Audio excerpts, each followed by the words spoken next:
Yeah, it's about time.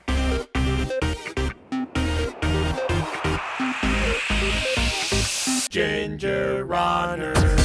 What is up, everybody? Ethan Newberry, the Ginger Runner, here for another GingerRunner.com review, and today we're going back to Hoka One One for a shoe that I've had for a long time, but it's just been in the queue and I've been running in it so much, it's time to review it. It's the Hoka One One Challenger ATR All-Terrain Rascal. Alright, so this shoe right here has been my workhorse for the last couple of months. I've really wanted to put it through the paces. People have claimed it's the Clifton of the trail, and we all know how much I love the Clifton, so I could not wait to give this one a try. I've trained in it, I've raced in it, and I've put it through some of the nastiest trails and most brutal trails, and it has held up fairly decently, but there are a couple little qualms with it. Giant spoiler right now, and it's pretty much that I really like the shoe.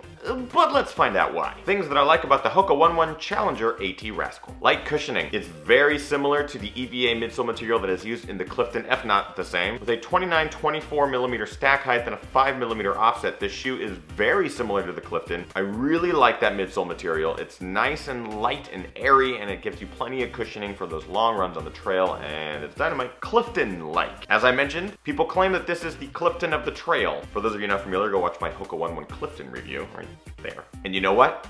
I agree. It's a light shoe, it's a thin, light, flexible upper, and it has an outsole. Perfect for the trails. So really this shoe is meant to provide cushioning, go fast, be light, and be good.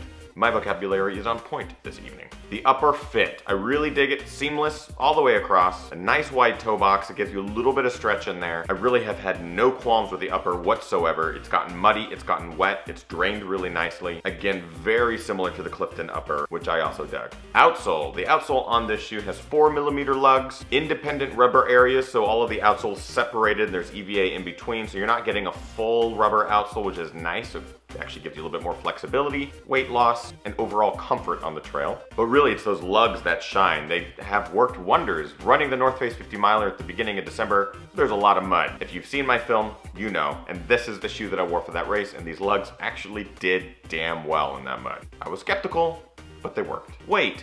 It's a lightest shoe. It's sub 9 ounces, which is great for a trail shoe, especially one with so much cushioning. I'm looking for sub 10, and the fact that we're just around 9, under 9 ounces is a really fantastic point to be in the weight department. So that is it for lights. There's a lot of them. There's a couple of dislikes. Upper durability. Now this is pretty much the biggest dislike of this shoe. I have 150, almost 200 miles in this shoe, and the upper is beginning to split and fray a little bit in those sensitive areas. I have put this through a lot of torture, really technical terrain, some brutal stuff. It's holding up okay, but I really don't want that upper to be splitting so soon. And of course, it's happening right between all of these welded overlays, so I'm bummed. The upper is also stretching a bit the more I wear it, which is forcing me to really tighten down these laces. It's inevitably gonna happen in shoes the longer you wear them and the varying conditions you wear them in. So it's not a huge deal, but I'm noticing it, and I'm hoping that's not sacrificing durability in the upper in the long term. That also dovetails into my other dislike, which is midsole life. Now with the amount of miles that I have in the shoe, I'm not expecting the midsole to last forever. However, with barely a couple hundred miles in the shoe, I'm already beginning to feel the midsole EVA flatten out a little bit. It's still a super comfortable shoe, a lot more comfortable than other trail shoes out there. If you're looking to go far and you need that cushion to ride, of course Hoka One One is known for that, but this has been the one shoe from the line that I've been super excited about because it is light, because it is fast, and I want it to last forever, but unfortunately it's just not gonna happen with this light of an EVA midsole.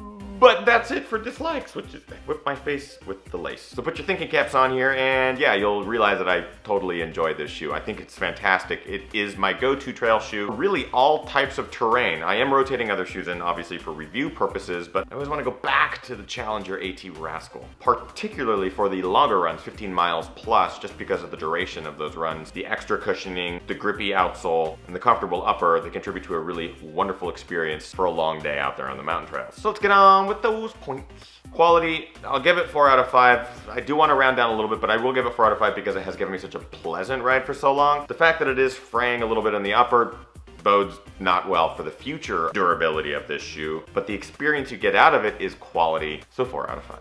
Comfort, 5 out of 5. It's a plush, soft ride without being overly so you're not jumping around on clouds, you're actually just getting a lot of that additional cushioning that you've been wanting out of a Hoka, but not so much that you're losing all ground feel. Price, 4 out of 5.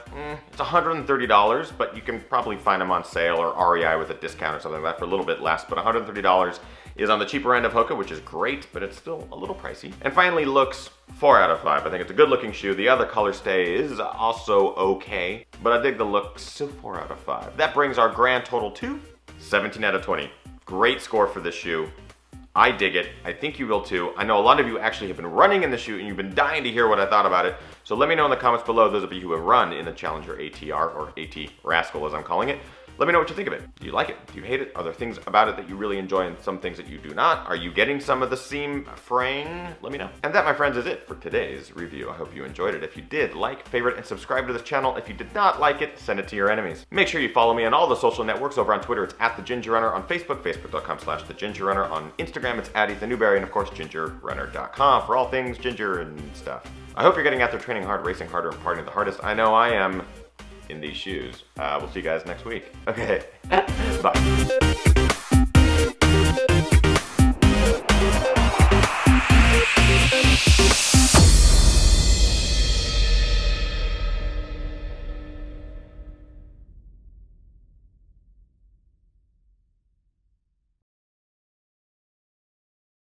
Go Hawks.